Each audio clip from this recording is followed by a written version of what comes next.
Fala meus amigos, estamos começando aqui mais um vídeo do canal e no vídeo de hoje a gente vai falar sobre essa novidade aí que surgiu essa semana, que foi uma campanha para transformar o nome Pelé, né, o nome do Pelé, num adjetivo, né, e colocar ele no dicionário, né? Então quer dizer, um nome próprio, que na verdade é um apelido, né, mas não deixa de ser um nome próprio ali, porque ganhou toda essa conotação. E aí transformar o Pelé num adjetivo, né? Então a gente vai falar um pouco sobre isso aqui, sobre essa campanha aí que está rolando. Vou deixar inclusive o site aqui para vocês também, o link do site, e falar um pouco sobre isso, né? Porque tem gente que acha meio bizarro isso, né? Especialmente uma galera mais conservadora, ligada a certas perspectivas mais tradicionais da língua portuguesa e tal. E enfim, mas tem uma outra galera que já acha bacana, acha isso muito legal. E isso é um movimento natural da língua, né? Essas alterações aí, essas modificações de sentido e tal. E, enfim, e aí a gente vai falar um pouco sobre isso aqui no vídeo de hoje, tá, pessoal? Então, enfim, já de cara, já vale dizer que campanha é essa, né? Essa campanha foi lançada por 3 instituições, pela Fundação Pelé, pelo Santos, né, que foi o clube que o Pelé jogou quase a vida dele toda e no qual ele ficou muito famoso, né, e o Sport TV, que é o canal de esportes, né. Então, enfim, são essas 3 instituições se juntaram para fazer essa campanha para transformar o nome do Pelé num adjetivo, tá? O objetivo é homenagear, né, o Pelé no 111º aniversário do Santos, que é agora, né? E aí tá aqui, né? Vou ler para vocês o objetivo como está descrito lá, né? Tá assim: oficializar Pelé na língua portuguesa como um adjetivo sinônimo de excepcional, incomparável e único. E é interessante, tem alguns detalhes aí bacanas que a gente pode pensar aqui do ponto de vista filosófico nessa proposta e algumas sutilezas, né, que essa questão traz, né? Enfim, como eu falei, foi criado um site, vou deixar o link para vocês aqui. O site é www.pelenodicionario.com.br.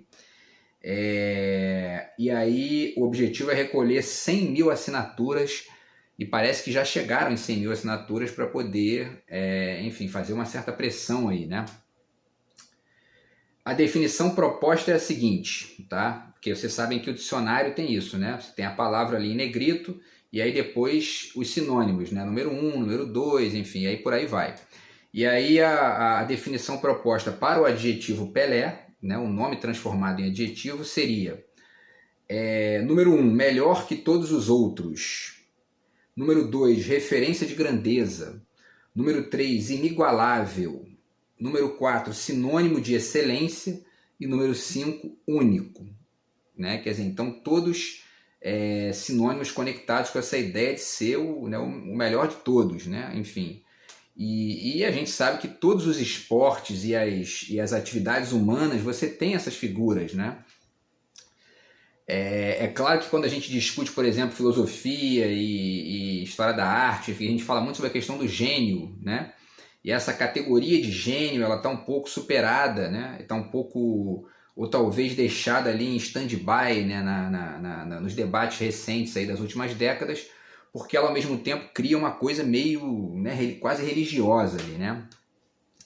Então, hoje em dia tem-se muito cuidado com isso na hora porque também tem isso, né? Muitas vezes a pessoa descobre alguma coisa que realmente nunca foi ponderada por ninguém, nunca foi descoberta por ninguém, mas ao mesmo tempo essa categoria do gênio muitas vezes eleva a pessoa a uma posição tal que a coisa fica inquestionável. E uma das características da história do pensamento, da produção humana, é que não existe nada que fique ali eternamente insuperável, né? Você tem sempre, enfim, o Isaac Newton, por exemplo, na física era o cara até surgiu o Einstein. Quando surgiu o Einstein, né, todo mundo viu que tinha mais coisa, que o Newton não resolveu tudo, e assim sucessivamente, né? E assim caminha a humanidade, vamos dizer, né? Então nada impede que surja aí, né, de repente, nos próximos 50, 100 anos, um novo Pelé, uma pessoa que, né, porém, mesmo assim, essas figuras, ao mesmo tempo, elas ficam marcadas, né, como enfim, um índice ali de qualidade top de linha, né, que a gente costuma dizer, né? E é o caso com o Pelé, certamente, porque o Pelé é aquela história, né? O Pelé foi tricampeão mundial de futebol, ganhou as Copas de 1958, 62 e 70, né? E naquele meio ele perdeu a Copa de 66 na Inglaterra. Fez 1.283 gols, deixa eu ver aqui se foi isso mesmo, porque eu anotei aqui, 1.283 gols, quer dizer, em 30 e poucos anos, né? Então, assim, uma marca inacreditável, né? Fantástica. Ao mesmo tempo, muita gente fala que naquela época, né, se fazia muito mais gols, né, por jogo, porque, né, enfim, as defesas eram mais frágeis, não tinha tanta aquela coisa de esquema tático e tudo mais. O jogo era muito mais para frente, tinha 5 atacantes, né, e tal, mas mesmo assim, né, teve centenas de jogadores e só o Pelé fez essa quantidade de gols. Então, o Pelé é realmente uma figura assim, acima da média, né? E aí isso se justifica. E essa categoria de gênio, né, se ela é por um lado questionável, por outro ela às vezes serve, né, como uma referência ali que a gente tem que ter cuidado com ela, é provisória e tudo mais, porém, né, ela cabe, porque existem realmente enfim, ações, né, que são geniais em certo sentido, né? Então, pessoal, continuando aqui, né? E aí tem essa definição, né? E o Pelé é um cara que já foi estudado por muita gente, né? Na literatura, na filosofia brasileira, na produção, né, de filosofia e de crônica no Brasil também. Deixo aqui para vocês alguns exemplos, tá? Um exemplo óbvio é o Nelson Rodrigues, tá aqui a Pátria em Chuteiras, né? O Nelson tem várias crônicas falando sobre o Pelé, né? Não só nesse livro, mas em outros também dele sobre, né, com crônicas de futebol. O José Miguel Wisnik tem esse livro aqui, O Veneno Remédio, que eu falo sempre dele aqui, que é um livraço, né, sobre o Brasil e o futebol, a relação do futebol com o Brasil, e aí ele pega todas as Copas do Mundo, desde a primeira até, se não me engano, 2006 ali, né, que é a última que ele pega. Ou seja, ele passa por todas as Copas que o Pelé participou. E ao mesmo tempo ele faz uma análise aqui, uma avaliação filosófica sobre o Pelé e as conexões e a dialética entre o Pelé e o Garrincha, tá? Tanto no futebol como enquanto retratos, né, de várias facetas do Brasil. Então, quer dizer, tem várias coisas bacanas aqui que o Wisnik aponta nesse livraço aqui, tá? Então, quer dizer, falou do Pelé, a gente lembra logo desse livro que eu sempre cito aqui, né? Obviamente que tem outros, né? Tem um livro que eu li também uma vez, que é uma reflexão sobre o Pelé, mas eu não tenho aqui em papel, só tem em PDF, né? Que é de uma pesquisadora chamada Ana Paula de alguma coisa, depois eu passo para vocês aqui. Que é um livro só sobre o Pelé também, tá? E tem uma crônica aqui do Veríssimo, nesse livro aqui, Banquetes com os Deuses, né? O Pelé seria uma espécie de deus aí do futebol, né? Rei do futebol. E a crônica do Veríssimo aqui sobre o Pelé. Na verdade, cá entre nós, né, com perdão aqui da profanação aqui, né, eu não concordo muito com a crônica do Veríssimo aqui não, mas enfim, de qualquer maneira tem um texto aqui sobre o Pelé que vale a pena deixar para vocês como referência, tá? Então, enfim, né, o Pelé é uma figura muito estudada e ao mesmo tempo existem. Porque é aquela história, né? O próprio Nelson Rodrigues já ponderou aquela ideia que todo mundo conhece. Toda unanimidade é burra, né? Então, tratar o Pelé como uma unanimidade seria burrice, né? E o Pelé sofre críticas também durante enfim, todos esses anos aí, e ao mesmo tempo em várias áreas do pensamento. Tem gente, por exemplo, que critica o Pelé por não militar bastante ali, né? De maneira significativa pelo movimento negro, né, contra o racismo e tudo mais. Essa é uma crítica que a gente deve avaliar aí, né, historicamente e pensar em várias vezes que o Pelé, enfim, foi questionado sobre isso, como que ele se colocou, mas o fato é que muita gente do movimento negro se ressente com uma falta ali de engajamento maior do Pelé nesse sentido. E aí existe uma outra crítica que a esquerda faz ao Pelé também, e que, de certa forma, talvez não seja uma crítica exatamente ao Pelé como pessoa, né? Mas a essa figura que ele se transformou, né? Porque o Pelé serve como uma luva, né, para o argumento da meritocracia dos neoliberais, né, de plantão. Né? Olha aí, ó, tá vendo como quem quer consegue. Né? O Pelé veio da pobreza, era negro, pobre, enfim, etc. E chegou lá, por que você não pode também? Né? Quer dizer, a maior prova de que não dá para todo mundo chegar é que chegam, né, 0,001% ali dos negros chegam lá, porque existe uma lógica social que dificulta, né, eles chegarem da forma como Pelé chegou. Isso não desmerece, né, todo o encaminhamento, né, enfim, a luta do Pelé, enfim, o esforço que ele chegou, né, que ele fez para chegar lá, e ao mesmo tempo, né, a qualidade dele, né, enfim, e o papel dele como uma figura realmente extra série, né? Mas existe vamos dizer assim, essa consequência e esse efeito de uma figura como Pelé chegar lá e servir a pessoas que estão defendendo um ideário que na verdade é aquele que gera gera o lugar de exceção para o Pelé, né? E não algo que é mais distribuído, vamos dizer assim, né? Então essa crítica também tem um certo fundamento. E por último, faço uma certa brincadeira aqui, mas existe também aquela questão levantada pelo Romário, né? Que uma vez brincando disse, não, o Pelé calado é um poeta, né? Porque o Pelé falou uma coisa lá que o Romário achou uma bobagem, eu nem lembro o que foi agora, né? Porque foi uma discussão entre os dois lá. E aí, enfim, o Romário mandou essa, não, o Pelé calado fala muita bobagem, o Pelé calado é um poeta. E aí, né, de repente, o pessoal lá que define o dicionário talvez possa colocar isso lá também, né? O número 6 lá, né? Porque tem 5 aqui, número 6, calado é um poeta, né? Sinônimo para Pelé, né?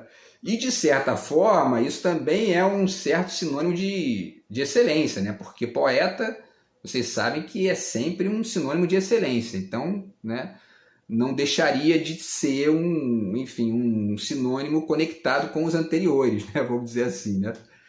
Mas enfim, pessoal, fora de brincadeira, né, eu acho muito interessante isso, porque a linguagem, né, eu trabalho com linguagem, sou escritor, sou poeta também, então quer dizer, isso para mim é interessantíssimo, né, porque no cotidiano a gente vê muito isso, né, pessoas que ganham apelidos de objetos ou de outras coisas que são diferentes de pessoas e vice-versa, pessoas que se transformam em palavras, né, do dicionário, né? Eu fui pesquisar aqui, tem várias, né? Tem várias. Eu já vou passar logo para essa parte aqui para voltar depois à questão do dicionário, tá? Mas vamos lá. Olha só, hein? Pessoas que... nomes próprios que viraram palavras. Isso aí tem um nome, né? Na gramática, são os epônimos, tá? São pessoas, né? Palavras, nomes próprios que se transformam ali em palavras do cotidiano. Então vamos dar um exemplo. Boicote. Né? Todo mundo sabe o que é um boicote. Você boicotar uma empresa, por exemplo, né? A empresa fez alguma cagada ali e tal, e aí acontece o boicote. Né? Hoje em dia tem até os Sleeping Giants, né? Esse movimento que faz né? que organiza, né? Boicotes a empresas. Essa palavra boicote, ela deriva de uma pessoa, né? Era um cara chamado Charles Cunningham Boycott. E aí ele fez um monte de cagada lá, práticas abusivas e maus tratos a funcionários. Ele era um administrador de terras, né, na Irlanda. E aí o nome dele virou sinônimo de coisa ruim. Por quê? Porque começaram a boicotar o cara. Né? Vamos boicotar o boicote. Né? Então boicotaram o boicote, ele virou sinônimo de coisa ruim. Né? Então, enfim, é isso. Outro nome interessante também é o coquetel Molotov, né? O Molotov virou... esse aqui é interessantíssimo, porque na verdade o tal do Molotov não foi o cara que inventou o coquetel Molotov. Ele simplesmente foi o cara que usou, né, o negócio ali, e aí o troço ganhou o nome dele aqui no Brasil. Né? Então o coquetel Molotov, vocês sabem, é um explosivo caseiro, inventado na Espanha. Ele foi inventado na Espanha, na Guerra Civil Espanhola, tá? Só que ele foi muito usado, né, por esse cara, que é o chefe de assuntos exteriores da Rússia, o Vyacheslav Molotov, na Guerra de Inverno entre a Rússia e a Finlândia. E aí o negócio ganhou o nome dele lá, né? O cara usou tanto ali o tal do coquetel que ele, né, ele roubou a autoria do espanhol, né, vamos dizer. Outra palavra também muito conhecida, né, é cesárea, né, que é esse procedimento, né, de retirar o neném, né, você tem o parto normal, né, e tem a cesárea, que é abrir a barriga da mãe, fazer uma incisão e tal. E essa incisão no ventre da mãe vem do imperador romano Júlio César, né? Cesárea vem do Júlio César, que parece que foi o primeiro ser humano a nascer assim, né?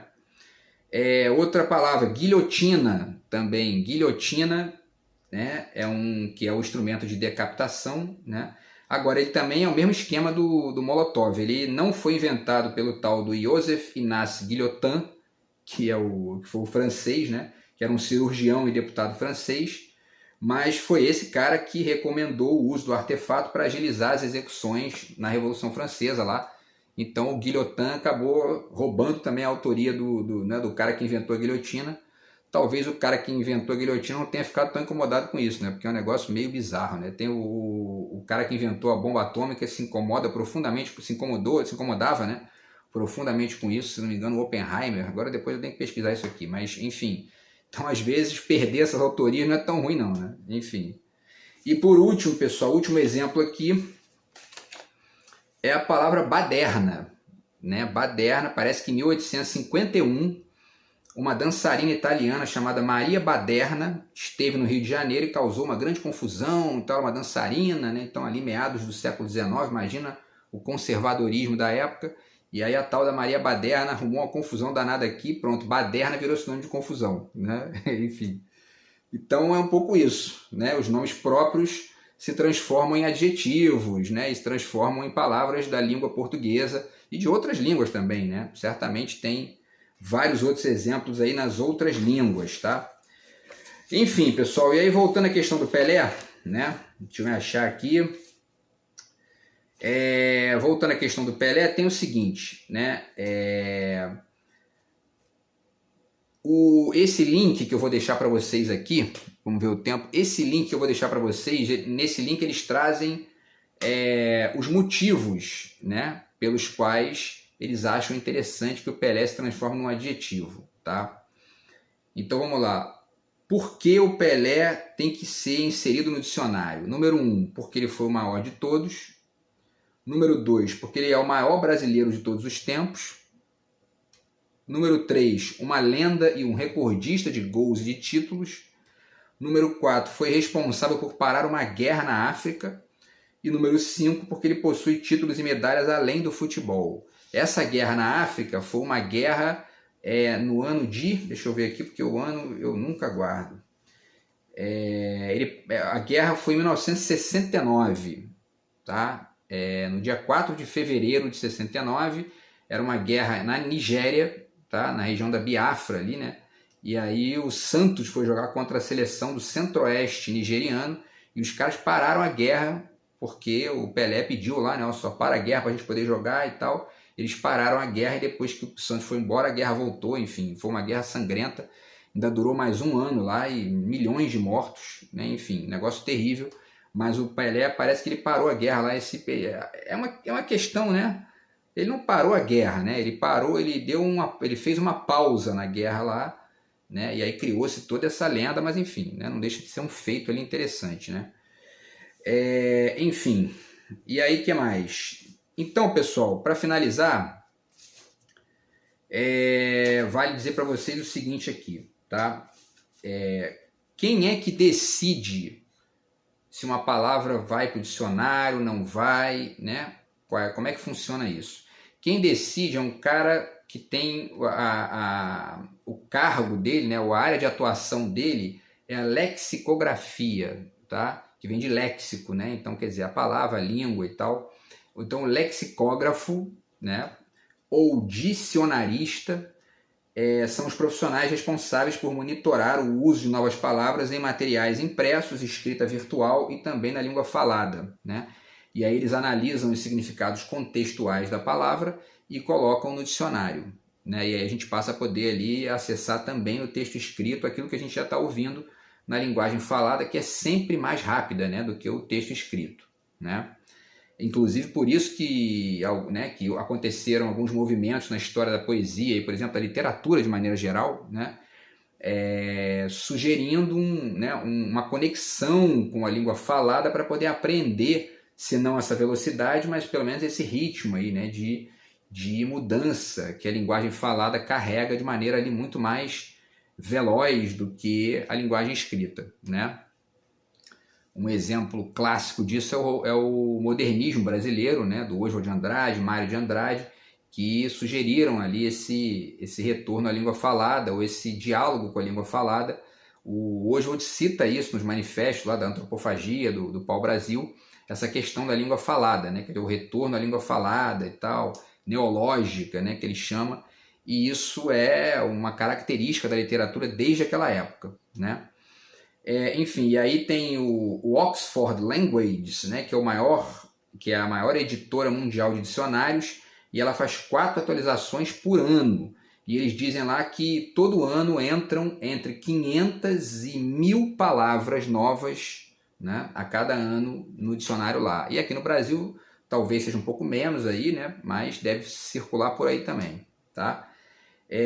E aí tem os principais dicionários brasileiros, né, que são o Aurélio Buarque de Holanda, que todo mundo conhece, né, o Caldas Aulete, né, eu até tenho aqui o Caldas Aulete, eu tenho um, né, desse menor, tá aqui, ó, né, o Caldas Aulete, o Michaelis, que eu também tenho aqui, tá aqui, ó, o Michaelis, que também é desse menor, esse intermediário, na verdade, né, tá, e o Ruaiz, né, que é do Antônio Ruaiz. Então, são essas pessoas, essas figuras, esses estudiosos aí, né, que eles vão produzindo essas inserções de palavras novas no dicionário a partir de um estudo, ali, de uma conexão com a língua falada, né? E aí, pessoal, acho muito interessante aqui de finalizar o vídeo falando disso, né? Porque é isso, né? Quem trabalha com pesquisa acadêmica e também quem não trabalha, né? Se você é uma pessoa curiosa, você gosta aí de aprender, enfim, o significado das palavras, pensar sobre eles, né? Porque isso é interessante até para a gente entender o mundo que a gente vive e se conectar com as ideias de uma forma um pouco mais complexa, mais ampla ali, enfim, não ficar viajando na maionese, né? Como muita gente hoje em dia, por exemplo, usa a palavra comunismo sem entender bolhufas do que está falando, né? Enfim, o dicionário ajuda bastante, né, nesse sentido, em todos os níveis, né? E eu, como escrevo, né, como sou escritor também, sou pesquisador, estou fazendo doutorado na UERJ, o dicionário é um companheiro que eu tenho assim desde sempre, né? Então eu tenho esses dicionários de sinônimos do cotidiano, né, o dicionário comum. Tenho o dicionário de sinônimos estrito sensu, né, que só vem uma palavra ali, que são os sinônimos. Eu tenho esse aqui que é bem antigo, né? Ele está até rasgado aqui, ó, mas é bom pra caramba. Ele é um dicionário de uma editora de Portugal, inclusive, né? Mas ele carrega aqui várias conotações do Brasil também. É o dicionário da Porto Editora. Eu tenho também esse dicionário fantástico aqui, que é o de radicais gregos e latinos do português, que ele, enfim, ele traz, né, essas raízes da nossa língua, que não são só, né, da Grécia e do latim, mas que tem, né, enfim, fortemente aí essas raízes, e é muito legal a gente ter isso para poder pesquisar também, do Geraldo de Moura, tá? E tenho também o dicionário de filosofia, do Nicola Abbagnano, né, que é um italiano, tá? Esse aqui já tem uma edição nova também, que tá bem velhinho aqui já, né? Mas ele é velho de guerra, mas ele é bom pra caramba, tem muita coisa legal aqui, tá um dicionário grandão, tem 1000 páginas, enfim, então os dicionários, né, parabéns aí aos dicionaristas, a essa galera que faz eco aí aos ideais iluministas, né, enciclopédicos, né, e que produzem os dicionários que ajudam a gente a ter essas referências, porque tem isso, né, quando a gente pesquisa tanto filosofia quanto, enfim, ciências humanas e tal, é legal você ter o dicionário, esses dicionários aqui, para você poder ir comparando, né, como que a palavra está sendo usada no cotidiano, que sentido que ela tinha no original, ou naqueles primórdios dela ali, melhor dizendo, aqueles a priori históricos, como dizia o Foucault, né? Enfim, e como que ele vai sendo trabalhado no conceito, né? Porque a filosofia é isso, é você se debruçar sobre alguma coisa e pesquisar de maneira mais profunda ali, estender o raciocínio, enxergar nuances, enfim, escaninhos conceituais e tudo mais, para poder, enfim, apresentar para as pessoas ali novas perspectivas sobre uma palavra que às vezes está sendo usada de maneira muito, enfim, né, repetida às vezes, né? Inclusive tem algumas palavras aí, eu faço algumas reflexões aqui minhas, tem algumas palavras que eu ainda não vi nem no dicionário o sentido mais amplo dela, né? Depois, um dia desse eu falo sobre isso aí, mas enfim, porque muitas vezes o sentido, né, que às vezes é aquilo que tem lá no conto do Edgar Allan Poe, né, a carta roubada, né? Às vezes o negócio está ali na cara de todo mundo e ninguém está vendo, né? E aí tem que aparecer alguém para dizer, algum lexicógrafo, algum estudioso da língua, algum filósofo, para poder dizer, olha aqui, ó, olha como é que isso aqui, né, tá na palavra também e ninguém está enxergando, né? Enfim, e é isso, né? O papel da filosofia é esse também. E aí eu deixo para vocês aqui essa dica também muito legal, que é esse livro aqui da Barbara Wedgwood, que é o História Concisa da Linguística.